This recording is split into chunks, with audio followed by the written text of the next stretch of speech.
Welcome to the Health Angle Podcast with Dr. Mike Headley and Dr. Gordon Fimwright, where we'll be exploring different angles of health to achieve the best version of yourself. Now, here's your hosts, Dr. Mike and Dr. Gordon.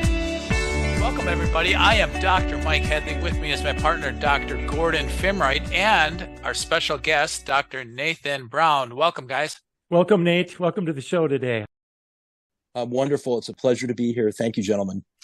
Awesome. And, Dr. Mike is wearing some Viking, and Dr. Nate is wearing Bears. I feel left out. Well, that's what the Packers are going to be this year, left out. So that's okay. I'm a Green Bay Packer fan. At least we got most of the North covered. All right, Dr. Nate, our podcast is called The Health Angle, so we cover all aspects and every angle of our health. But before we dive into health and healing and concepts like that, why don't you give our listeners a little bit of a snapshot where you grew up? What was kind of your health history? Were you always really healthy and fit and an athlete? And then how that maybe transitioned into healing and chiropractic and things like that? Sure. Absolutely. Well, again, gentlemen, it is a pleasure to be here. And Dr. Headley, you and I go way back. You were one of my first major influences in chiropractic school. And we have kept in touch for the last 15, 17 plus years. And it's super cool. It's an honor to be here. I just wanted to start with that. But yeah, my growing up, I've said this before, I grew up in the 80s, and I grew up on Diet Coke and cereal, Lucky Charms and stuff like that. So we had no concept of health. I grew up in a very allopathic environment. I was an only child. My parents, I would say, didn't really know what they were doing on that front in terms of health. And maybe it was a sign of the times. I'm not sure. There's a lot of people that were probably healthier than me, but overall, I was a pretty, I guess, healthy kid when it comes down to it.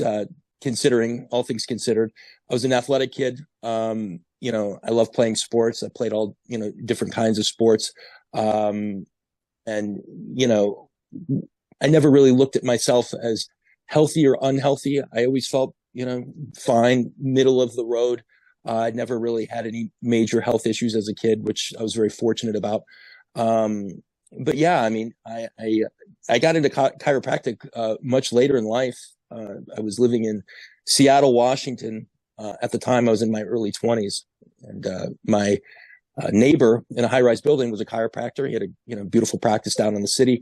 I knew nothing about it, but I gravitated toward him, and he did toward me, and became a big influence, for myself and wanting to get into this. And I always knew, after college, I was in sales, and I was good. I was successful at what I was doing, but I wanted to own something. I wanted to have something that I could do the rest of my life.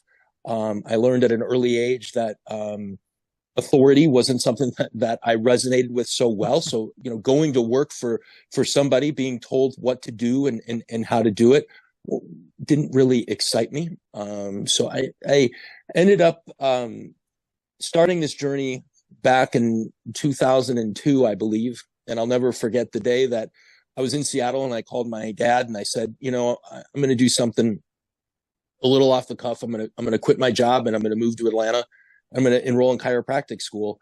And, my parents were nice, very supportive people, but he did, question what I was doing. He was like, are you really sure that that's what you want to do? Because I didn't really know the difference between a humerus and a femur at the time.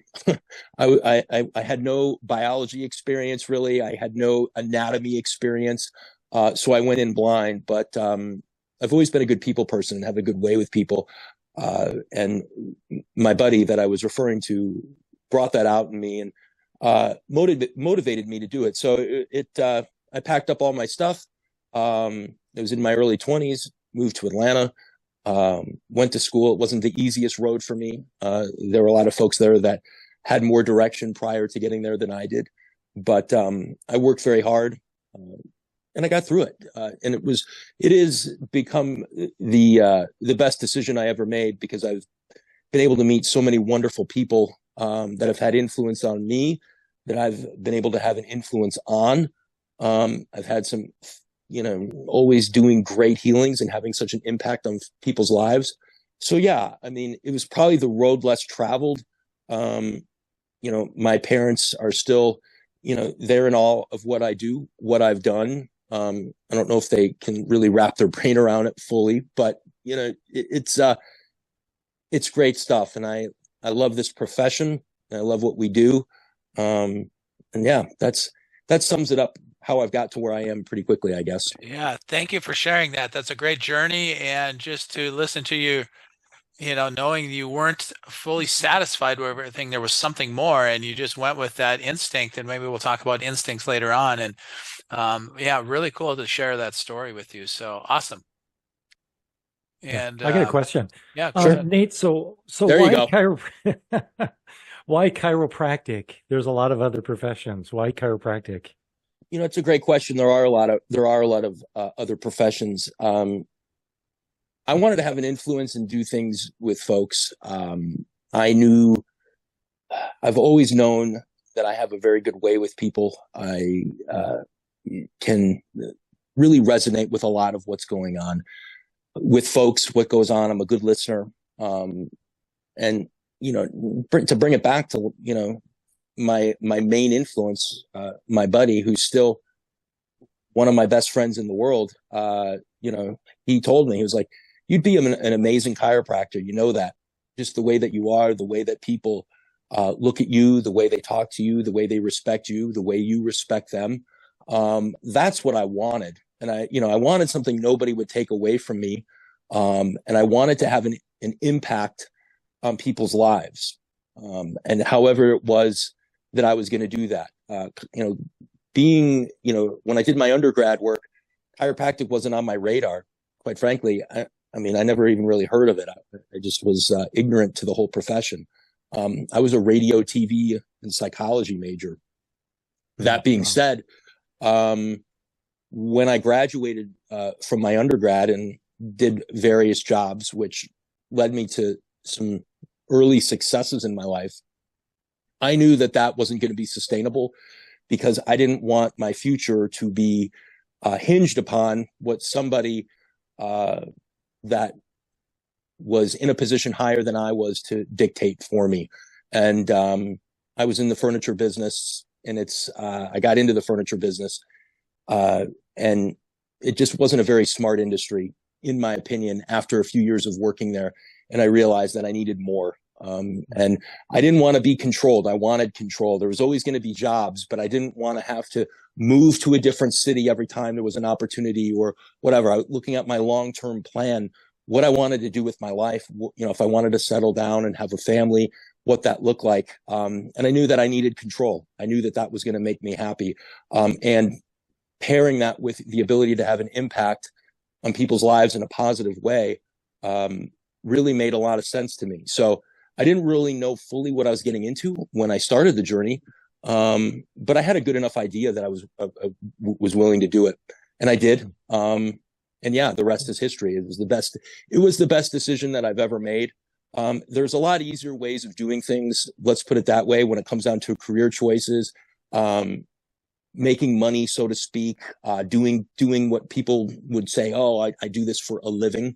But there's, I'm about the satisfaction and the reward and going to bed at night knowing that I've had an impact on so many different people. They look at me a certain way. And that's the stuff that gets me excited every day to wake up in the morning, not just, waking up, getting on a plane, going somewhere, doing some business deal, coming home, and that's monotonous to me. I got a lot of friends that do that. They're very successful. And I respect it. It just wasn't for me. I wanted to have that impact and to do more. Very cool. Wow. Excellent. Thanks, Dr. for sharing. Nate. Let's fast forward to a success story, because I know you have many. I recall listening to you explain to some lady from out of state, outside of Georgia, come see you for 3 or 4 days, and you helped to get over Lyme and things like that. Very few people just roll in the door every day to a chiropractor's office to see. Can you give us an example of that type of a healing? And then maybe we'll dive into some definitions and go into a more of a ground floor level about healing. Give us an example of one of the really, really cool healings you've experienced. Well, yeah, that's, it's funny you bring that up. Yeah, I do remember that one. I've had a lot of great healings. I'm very blessed to be in a position where I've been able to treat a lot of people that have come to see me from a lot of different places with a lot of different issues. That particular one, for one reason or another, that day I recorded it. And I don't usually do that. And I've been told I should do that more and be more involved in that. I just, for a different reason at that time, I think I recorded it. But either way, that's just what I do. So that to me is nothing like, ooh, big and special. When it comes down to healing, there's a lot of factors that go into it. Really and truly, for me, the way that I look at it is where someone is coming from, what their expectations are when they're coming into my office, how they heard about me. And then when they get there, it's game over because we can match those expectations and take them to the next level. Healing is all about, great rapport with your patient, understanding, being able to read people. And that's what I have a very strong innate ability to do, is when someone comes into my office, very quickly I can understand who they are, what's going on with them, ask the right questions, and realize one thing is that people come to see me and both of you for one reason, and that's results. We're not, no one needs more friends. No one needs a shoulder to cry on. I mean, maybe they do, but that's not why they come to see us. It's all about results. So that particular case, I've been very involved with zone technique, and have worked alongside Dr. Peter Goldman for many, many years now. Someone that I have the utmost respect for in the profession, and who's done some absolutely amazing, mind-blowing things that piqued my fascination when he opened up Zone School, and I got into it with him. I created a great relationship with him and was able to learn a lot from him firsthand, as I've been to many of his seminars, watched many of his videos, was a part of the technique in so many different ways, and helping guide new folks that had questions, curiosities of, what it's like to be a zone practitioner and what that looks like in practice. So, I've done many webinars. I've done many interviews with Dr. Pete and on my own about the zone technique. That particular woman saw me on something, was referred or found me, came to me, knew that I had a very high level of certification, reached out to me and told me what her issue was. I believe she came from Kentucky. I just very nonchalantly told her that she'd come see me, and it wouldn't be a problem. We would figure out what was going on. Now, the technique itself, zone technique, really, I break it down into two things. The zone technique has two parts. There's an analysis, which is like this, and then there's the principles of healing, which is like this. So Dr. Goldman teaches both, and he does it in a fantastic manner. The physical aspect of the technique is mind-blowing and very cool for a lot of people, and it's a great way to basically show somebody a great before and after, understanding what is going on with them, what's lacking, what needs to be fixed, et cetera, how to reset the system to get it where it needs to be. But I don't really believe so much in like, I'm going to physically adjust you, move bones, and that's just, that's going to take care of itself. No, there's a lot more that goes into that. It's the mental, that rules the physical. So what I say is that when someone comes in to see me, like this lady came to me, I believe it was from Kentucky. She knew that great things were going to happen. My best success stories are folks that have come a distance to come see me for whatever reason it is.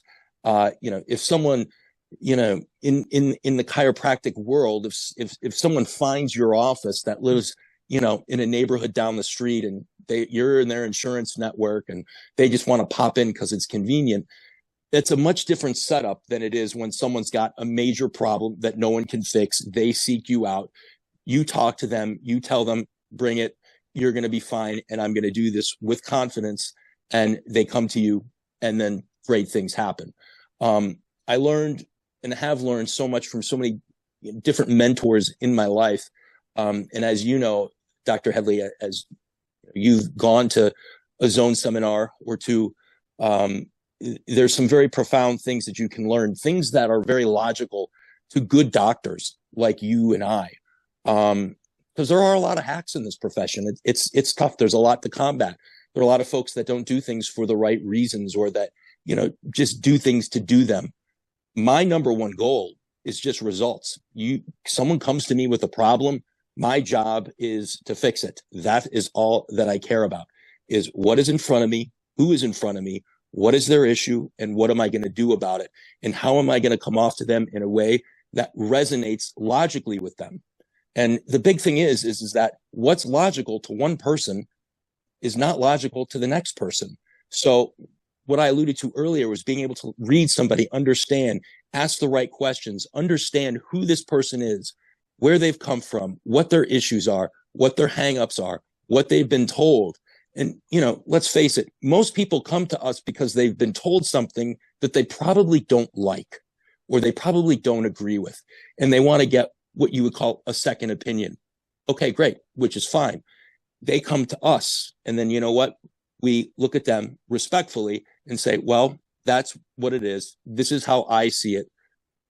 Let's work on getting you better and getting this right. And that's very comforting to people when they come see you, because when you come off that confident and you have a very good mechanism in to do that, which I believe the zone technique creates and offers on a physical level, but the way that you see things that come out of your mind, the way that your wheels are turning as a doctor in your mind, who you're dealing with, the words that are coming out of your mouth, the way that you're articulating, and the patient is grasping, understanding, you're building that fascination, opening that trap door and dropping the nuggets in that need to be put in there for things to start to shift. That's when the healing begins. So yes, there's so many layers and levels to it. That is one of many stories when she came in. And to be honest with you, I've had folks come in with all sorts of different things, and it makes no difference what their symptoms are, what they've been diagnosed with. I don't believe in labels. I don't think that that's, because one person said you have one thing, or, whatever. There are so many examples in history and over time that can smash that, whatever it is. And, and being respectful about it, but I don't pay that much attention to it. Someone comes into my office, oh, I've been told I have a bulging disc. It's like, well, it's not the end of the world. That's fine. We all have bulging discs in some respect. I mean, listen, that doesn't necessarily mean there's a direct correlation to pain, just because you've been told that. Or I've been told I've got carpal tunnel. I mean, doc, how many people have you saved from carpal tunnel surgery? I can't even count. I mean, people come to my house, I've been diagnosed with carpal tunnel. It's like, no, that's nonsense. That's not the case. And it never is the case. There's not one person that's come to my office that has been diagnosed with carpal tunnel that's went through the surgery after they've seen me, because it's not that, but understanding what they're looking for. Again, they've been diagnosed with something. They don't like it. They come to see us, and we come off very logically to them. And that's the key. Cool. I have a quick follow-up question before you can ask a question to Dr. Gordy. How do you explain to someone how our bodies are a reflection of our subconscious?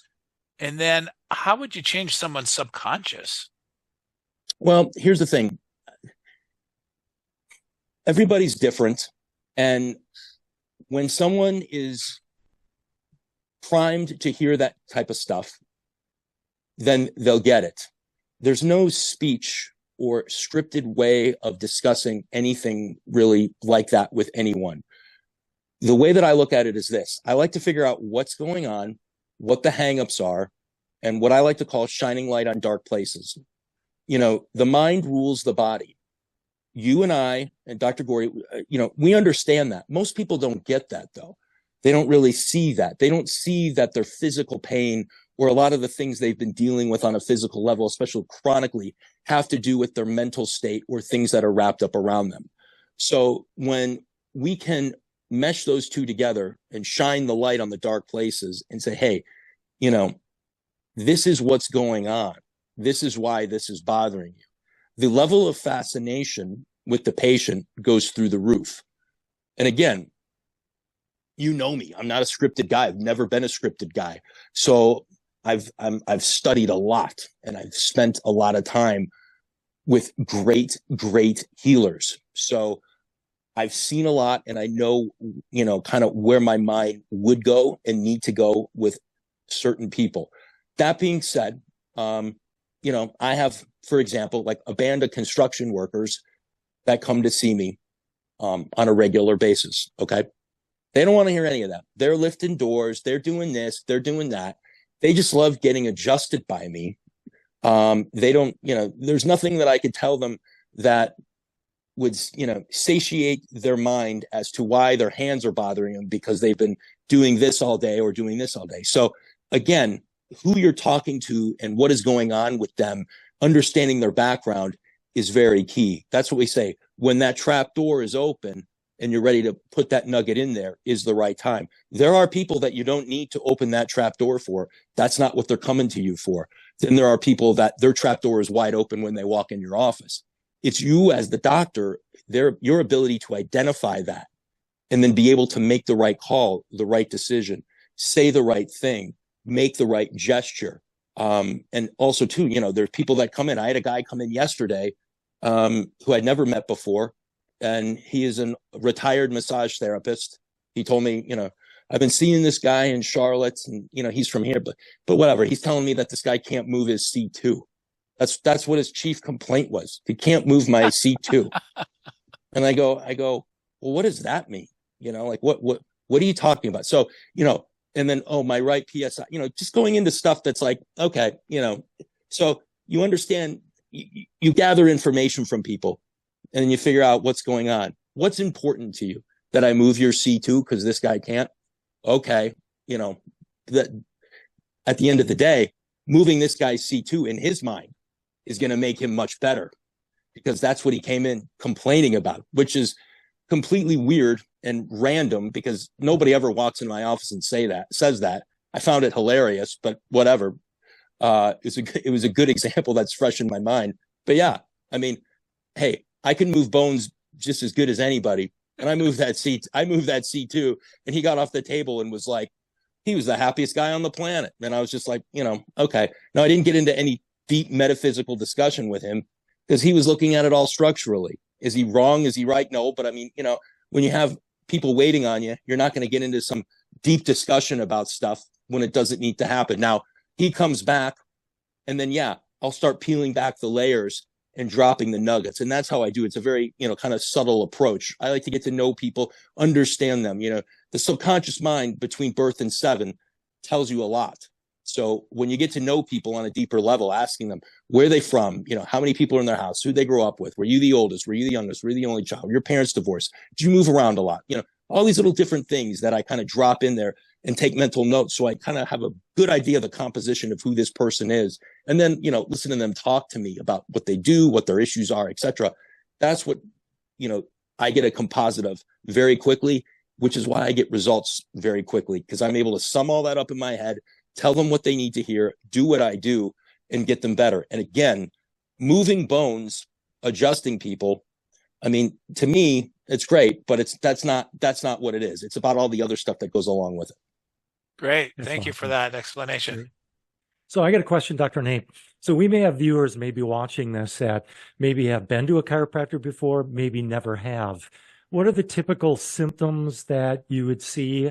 And what do you really love to work on? What kind of person that comes in? And also, do you take care of people that maybe don't have a symptom, but they're just concerned about their posture? Maybe they're working in front of a computer or wearing a heavy bag on one side of their shoulder as part of their work.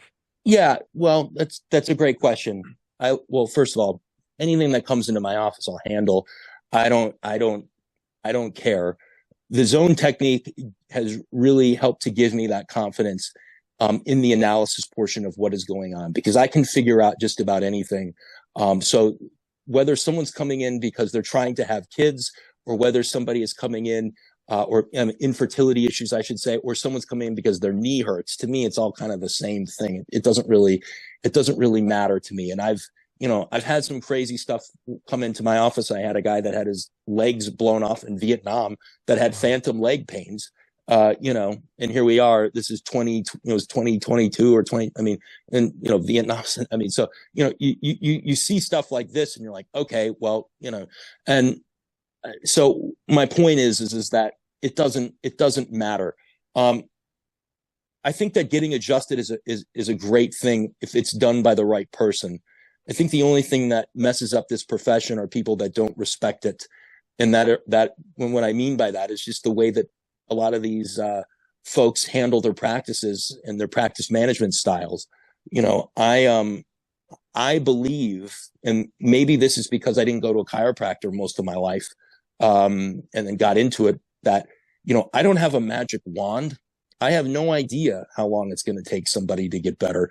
What I like to tell people is you'll come once a week until you're better. It makes no difference, but my goal is to get them better in 5 visits or less, or at least put a big dent in their problem, depending on what it is. Now, when people come in from out of town and they stay for a week and I see them every day, that usually happens because we already have that mentally in our mind that, yes, this is what it's going to look like from start to finish. You're here. I'm going to see you every day. By the time you're gone, you are going to be X amount better, if not 100%. So that's easy. People that come in just to get adjusted. Yeah. I like to say it like this. Most of my patients come into me originally with a problem, right? I solve that problem and I'm honest with them and I let them know what's going on and I get it done quick. Once I do that, they see that, they love that. And I tell them, listen, do you need to come back to see me constantly? No, I'm here to give you a permission slip to live your life, to do what you want to do. And you have me in your corner. So if you go out, because we don't live in a bubble and something happens, you come back to me and we'll do the same thing again. Your body is obviously in affinity with what we're doing because we just took care of this problem pretty quickly. So I'm confident that anything else that you do, you bring back to me and we'll do the same thing.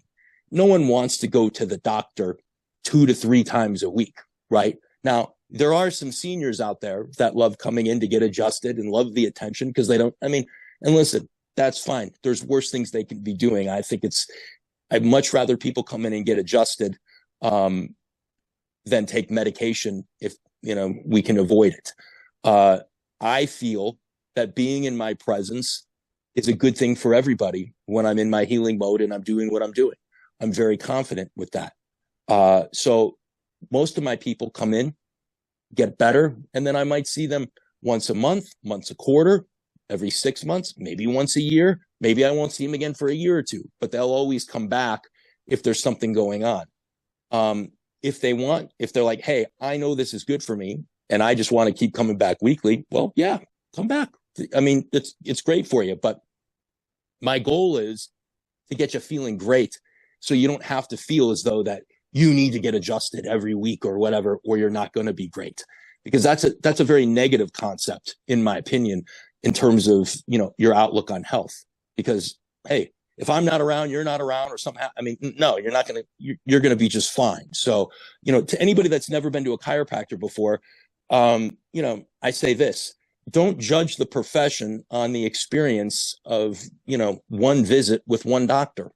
There are a lot of doctors out there that, you'll go to and they'll do an incredible workup on you that, might be unnecessary for whatever reason, might be necessary. I don't know. And not even adjust you, and then bring you back and explain to you how messed up you are and how they're going to get you better. I don't believe in that philosophy at all. Personally, people come in to see me and we're getting to work right away. And we're going to figure out exactly what's wrong and we're going to get you better, because again, that's what people want. I don't go to a restaurant for dinner when I'm hungry, look at the menu, sit down at the table, talk to the waitress, interview the chef, and then not eat and leave and go, okay, well, don't eat. We'll cook you what you want tomorrow. That doesn't resonate with me. That doesn't make any sense. You come in, you're hungry, you're going to eat. I want to leave full. I want to feel good. You come into my office, you're hurting, something's wrong, whatever the case may be, you're going to get treated and you're going to leave feeling better. You're going to be in a better place because of what we did. And that's that. And that's how I believe that it really, things should be done. That's just my personal opinion. That's great. I can tell the patients respect you. You probably have a lot of referrals, and it's all much referrals. Respect. Much respect. Thank you. Thank you. Well, it's all referrals.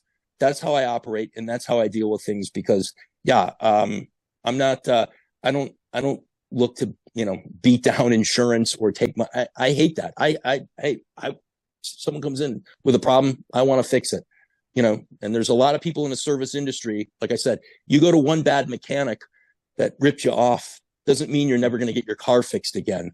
So, like I say, and make no mistake, I live in Atlanta, right? There's a chiropractor on every corner here. So, people come into my office and they're like, I've heard about you.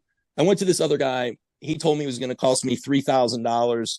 He's going to bill 20 visits to my insurance, and I have to come in 3 times a week for 6 weeks to get my, crick in my neck out or whatever. And I'm like, how about this? We'll get your neck fixed in 3 visits, 4 visits. And you know me, I'm not going to charge you well, whatever it is, it is. It's not, that's that. There's no upfront. No one wants to do that. No one wants to sign off on that. That's terrible. That's where economics gets into healing, which I can't stand. So yeah, it's just the way that I look at it. And yeah, it's good for me because there are a lot of people that are very, they look at things through a different lens. I don't look at people as dollar signs. I look at people that come to me because they need me, and I'm there to help them and serve them and do that ethically. Thank you for sharing that, Nate. It sounds like you aren't creating a dependency where, if you go on vacation, they aren't going to be able to function. And, you want to just create health and healing and independent people to work with. Yes. Independence. I want to build people up to let them know that they're strong. As long as they're in my web, they're going to be fine. And it's a very comforting feeling when you have someone like that on your side, because there's a lot of distrust, especially now, versus there was 5 years ago, with the medical profession, what people are doing, what's going on, how, everybody knows somebody that's been touched by something that is outrageous on the medical side, more so lately. And like I said, it's about being there and doing the right thing, logically, ethically, and everything else. So like I said, you're in my web, you're going to be fine. We don't live in a bubble. I get it. But you need me, you come see me, and we'll recreate what we've done in the past. So here's a quick question, Dr. Nate. Do you think that most people think that it's normal to be healthy? Why or why not? Well, I think that the definition of what's healthy is different for everybody else. I think that most people succumb to their urges of pleasure. And I think that pleasure overrides what health is, because when I see folks that I can tell do not take care of themselves, and internally are not happy, but yet are still pretty much off the beam and not taking care of themselves by, not exercising. And again, I'm not talking chiropractic. You can be healthy without chiropractic. Let's put it this way. I mean, there's a lot of great ways to heal outside of chiropractic. I get that. I understand that. I love chiropractic and I get that too. But I'm just saying, what you're eating, your exercise. I mean, what you're doing, your health habits. Again, people that smoke, it's like, okay, well, that's not healthy, right? I mean, you get that. That's been proven, but people still do that. But I also feel as though there's a dependency now for other things that are pretty ridiculous, like caffeine, or like going to Starbucks every day, spending $8-10 on coffee and all this other stuff and pumping their bodies full of sugar. And, there's so many different levels to health. So yes, do I think that, I think that we're in an information age, and we have been, and people know what is healthy and what's not healthy, whether or not they're disciplined enough. And most importantly, I think most people lack accountability. And when you lack accountability, everything shifts, everything changes. And then you get to a place where are you at? You're unhealthy. And now we are in a place in time where you can take medicine and all of a sudden your problems are solved, so to speak, where, great, I'm overweight. Now I can take these new pills and I'm going to lose all this weight.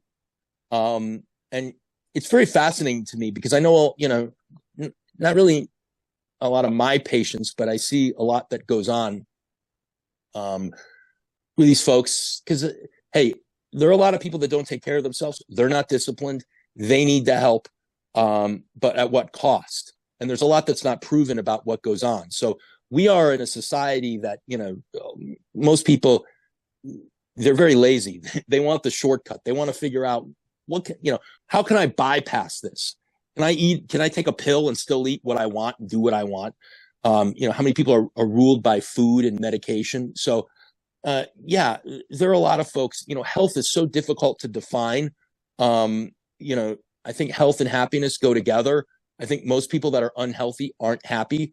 I'm sure there are a lot of people that are healthy that, could be happier, but I think that it's a lack of control, and a lack of discipline most of the time that leads people to kind of spiral. And there's, again, emotions. The mind rules the body. Traumatic things happen. People lose loved ones, and they can, there's a variety. People lose their pets. I mean, they go off and things change, and your health can all of a sudden do a complete 180.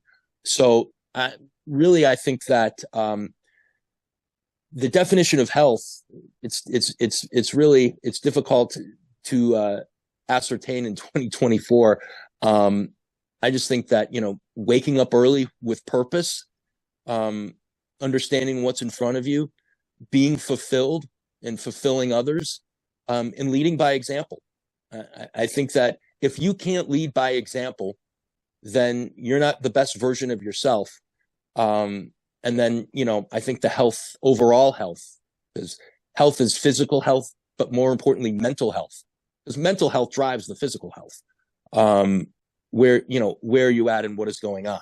So again, it is difficult, but yeah, we're in a society now. I mean, it's just crazy what I see and what goes on. And there are a lot of people that think they know what to do, or they talk a big game, but they don't do it.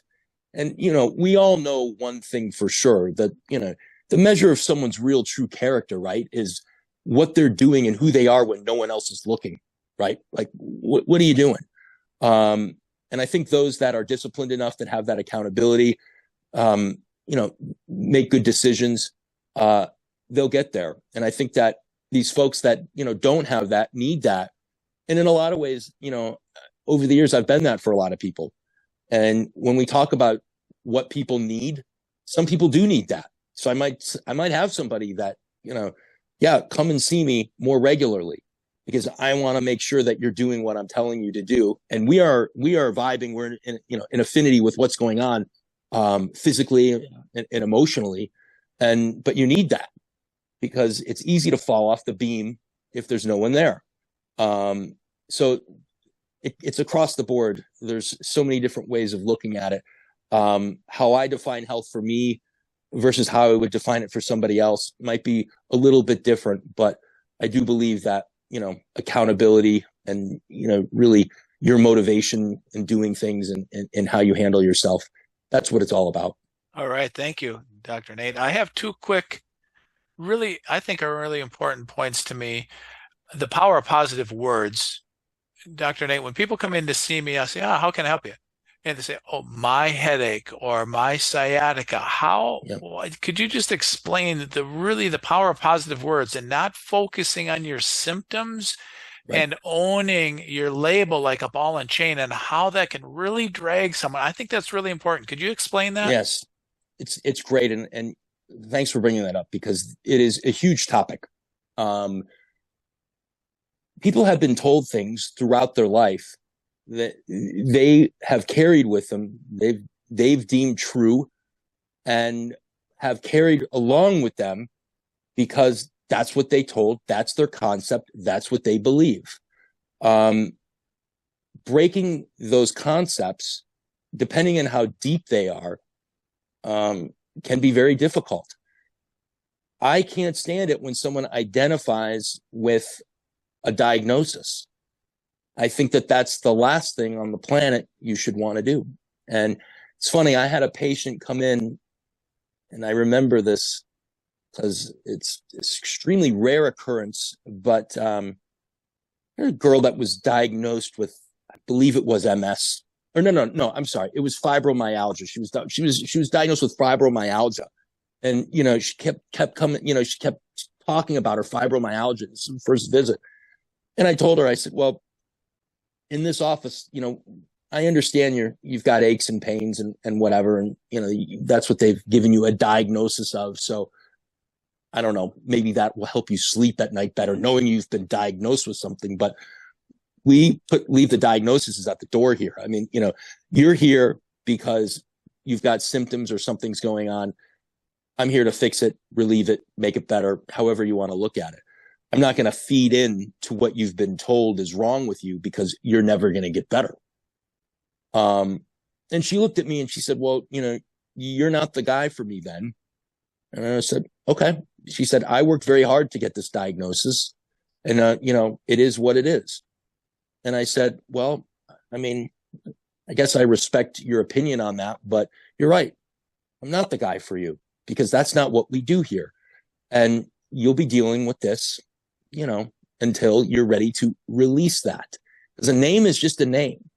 It doesn't mean that you can't change things. The body changes so rapidly, and innate intelligence and what rules the body is very fascinating. And when I give examples to people on how, you cut yourself, or you get stitches, or, what your body, but your body will heal on its own. The cut will heal, it'll heal. You don't have to tell it to heal. And, you can do things to help it heal quicker, which is just kind of what we're doing. We're taking innate, which is like a soldier standing there, and we're guiding it. Where do I want to go? Where do we want to do? I mean, if innate intelligence was supreme and worked on its own, then nobody would really get sick or die. So sometimes it needs a little bit of direction. That is important to understand and see. Yeah, if I have a gash on my arm, I best get stitches. It'll heal probably without it if I put tape on it, but it'll be a mess, and it could get infected, and I could have a lot of issues. Same thing with everything else that goes on in the body. So when it comes down to labels and diagnoses, and people bring in MRIs and what do you think about this? What do you think about that? And I'm like, here's the thing, I don't think anything about it. It doesn't matter to me. I not to be rude or condescending, I just don't see it that way.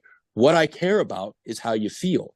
So when you can mentally release the diagnosis, say, oh, I've got a bulging disc, that's why my back hurts. Well, what if you weren't told that, and you had no idea? You came in, my back hurts. I'll fix you, no problem. 2-3 visits, you're better. The bulging disc isn't even in your mind. You have no idea of what that is. So, I mean, yeah, I think that you have to communicate with people in a way that won't turn them off.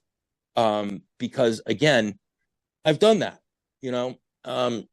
and I wasn't right for that girl. I wish I could take it back though, because I probably would have had a little bit more of a polished approach. I was just shocked because, like I said, people come to my office to get better. It's like, oh no, I worked hard for this. And I'm like, well, okay, whatever. We're at a moot point. Probably not. This probably isn't going to be so great either way. That being said, that's the goal, is to get people better. Whatever it is that you're bothered with, my migraines, my sciatica, say those, we leave those at the door, and I don't bring that stuff up. I mean, how are you feeling today? What is going on? How was your weekend? The power of positivity is key. And I don't mean like hugging everybody and acting like you love them. I just mean like when I look at my patients and I'm, listening to what they're telling me, depending on what I feel they need to hear, I can look at them and say, hey, objectively, like what I see right now, you're looking good. You're making improvements. You might not feel that way, but I'm looking at the work that I've been doing on you, and I'm seeing a change. So you know what? Things are happening. And as soon as you can digest that and accept it, then you're going to realize and recognize that. And then a light bulb goes off, because people want to be told they're doing better. That's why they're coming to you. They don't want to be strung along, but a lot of times it's hard for them to get over that. They've been living with whatever it is they've had, or, didn't know what was going to happen. Again, it depends on who's coming in and what's going on. The lady that came in from Kentucky, that was easy. Like I said, that was just me doing my thing. Her trapdoor was open. It was like ripe to just get her better. But there are a lot of folks that that aren't that way. And I'm not here to be a psychologist or a psychiatrist. That's not what I want to be. I just want to state the facts, but I do want to get to know people on a deeper level in a way that is efficient, so I can resonate with them at the highest level, give them what they need so they can heal. Cool. My last quick question is, thanks for explaining that, Dr. Nate. My last quick question is, do you ever give one or two or three things, maybe some action steps if they ask you, oh, what can I do at home? Yeah. To follow up with your care. I do. I mean, and here's the thing. It's like this, depending on what they're coming in for, depending on what's going on. I have a lot of little things that I've learned over the years, more on the physical aspect, really more so than the mental aspect. I mean, I've like never told, I shouldn't say I've never, but, one of the things, telling people to stretch, telling people certain points that they can work to help them feel better, improve their posture, that's easy. But most people, not most, but a lot of people are lacking a lot of things in their life that really make them happy, and they're not aware of it. They've gotten so far from who the person that they are, they love, or they want to do, just because life happens. So, giving people homework is something I'm notorious for doing. Not that I have them check it, I bring it and check it, but I'm like, I want you to do something, creative this week. What is it that you like to do that's creative? What is it that you're into?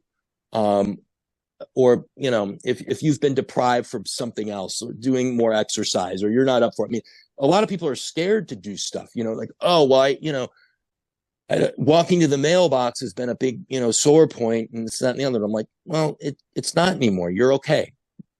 Go to the end of the street and come back, and let's break these barriers. So yes, there's so many things depending on who's in front of me, and whatever it is that they need at the time. Absolutely. But most people need more self-reflection. I mean, depending on where they're at in their life. Dealing with a lot of folks that are middle-aged, that are, in their 30s and 40s and have kids, they realize that they're really become a shell of their former selves in a way, because their life is really devoted to their career and their kids. And then, hopefully their marriage too, but like all the other stuff that they like doing or would like to pursue or want to do, that gets like put on the back burner. And I'm all about responsibilities. Hey, I've got 2 kids, I'm married. I'm in the thick of it myself, but I do have things that that I enjoy doing that I think are important for my sanity, that I keep going with, because I know that how important that is. And a lot of folks, they know that, but they don't make that time. So when I bring that to light and give them an order, like, I want you to do this, like, you need to do this, then they look at it like, okay, I'm going to do that, and I'm going to make sure I do it. That is pretty profound. And that is big. So yes, homework on both levels. I love it. And it just depends on who it is, what's going on, and what I will prescribe. Yeah, it sounds like your care is customized to the individual who's in front of you, but also the recommendation or homework is individualized and customized, not just here's a handout that everyone gets to do these 5 stretches, so it's customized. Yes, exactly. Now I have don't get me wrong, man. I do have some, yes, nothing is universal. I do have some like stretch stuff, like handouts and stuff that I've had that, that I've put together over the years, that I will circle this or that for somebody that's dealing, if you've got some bad SI pain, like great piriformis, stuff like that. That's just, that's just part of the gig, and that resonates and makes sense. But yeah, no, I don't have like pamphlets in my office. Like, yeah, take one of those. No. And that's just it. We do our best to get people, seeing things out of new eyes, fresh course, doing things that they weren't doing before. Maybe they didn't feel comfortable doing, or, give them the permission slip to do it. And like I say, hey, I'm not in your body, but I will tell you this, I want you to do this. And then I want you to come back and tell me how it went. And I want that feedback, because when you do what I tell you to, and then you come back with, the answer, so to speak, then I can understand kind of what is going on. It just adds another layer to that with me of, okay, what's resonating? What do I need to do? And how do I need to take this care? The number one book that I really like, it's called Rays of the Dawn. It's by Thurman Fleet. It's a great, great, great book on so many different topics, so many different things. It's a book I've read several times. It's one of those books that you can read, and I'm sure Dr. Headley's read it. Dr. Mike just held it up, and there it is. Yeah. I've got mine right over here. That you can read it many times and you'll get a different message out of it. That's what I love. I love reading things that are kind of deep, that are logical, that make sense, that you can apply. You read it once and then you read it again and you read it again, and then you're like, oh, and you pick up subtle nuances on things. And that just kind of transforms your thought process. That's how I operate and do things when it comes down to that stuff. So if I were to say, one book that everybody could read and benefit from, it would be that one. There are other books that I think are cool, but probably not the general public would agree or get out of it what I do, because I, see things, for a little bit of a different lens from that perspective. But if everybody read that one book, they would be so much better off. And you can buy that book, I think at the Concept Therapy Institute. You just Google that and they sell them on there. They're great book. As far as me, the easiest way to get in touch with me is go to my website, nbrownedc.com. And my last name is spelled Browne with an E, Browne, or just email me at nbrown with an E, DC at Gmail. That's the easiest way to get in touch with me. My practice, I've got a very interesting model because I work on a very low overhead. I own my space. I'm not there a ton, but when I'm there, I like to be very busy. So I keep it together, and there's many different ways of scheduling with me or getting in with me, whether it's on the online schedule or email or, through my office manager or whatnot. So, it's all good. And make no mistake, the way that I see chiropractic is, getting adjusted and getting in the hands of somebody that knows what they're doing is fantastic. It doesn't have to be me. I'm just happy that people get adjusted and, have respect for themselves, their bodies, and want to look at things a little bit of a different angle, so to speak, than, they probably grew up with, most of us. We are in a fantastic time right now. I think that the kind of work that we do is only getting better and more popular. I always want to treat people like I treat, my family members, or that I would want to be treated. And, I've ever go to the doctor with a problem, I would assume that it would be better on a relatively quick basis. If not, I'm probably going to the right doctor or not doing the right thing. So, maybe that's my own concept, because I didn't grow up, getting adjusted all the time, but it serves me well, because, that's I don't want to say pressure that I put on myself. That's just the concept that I have. That's what I believe. And I believe strongly that anybody that comes to see me is going to be better off.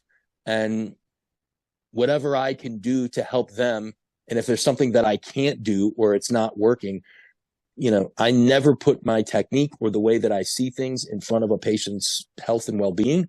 I want to get them to a place that, they can carry forth or carry on, or, move forward with. Because a lot of people do come, to see me from out of town, and have historically.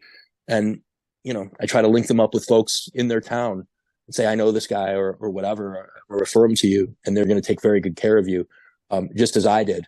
And, keep that momentum going. So that's great. Thanks for sharing, Dr. Nate. Yeah. And we so appreciate you being here with us and sharing your wisdom and your knowledge. And I'll be sure to put your contact information in the comments section below. So Dr. Mike. Yeah, Dr. Nate, we always ask our listeners what's your number one takeaway that they can share at the water cooler at work tomorrow that they learned or they gleaned from this interview? And also, what's their number one action step that they could take? Like, are you gonna look up maybe zone technique, doctor? Are you gonna, think about your thoughts and maybe not carry around your labels? Or what's your number one action step that you can start thinking on and taking today? So with that said, I appreciate you so much, Dr. Nate. It was really fun, and you have a lot of wisdom to share and a lot of healing stories that we could have really dove into, but every person that encounters you has a healing. So it's really exciting to hear people that are on the move and leaders and and doing such great work in our profession. So keep up the great work. And for our listeners too, we're going to talk, me and Dr. Gordy are going to talk about our top 10 health hacks, part 2 next week. So we will see you then. Thank you for joining us on the Health Angle Podcast. Please subscribe to our channel and catch us for our next episode.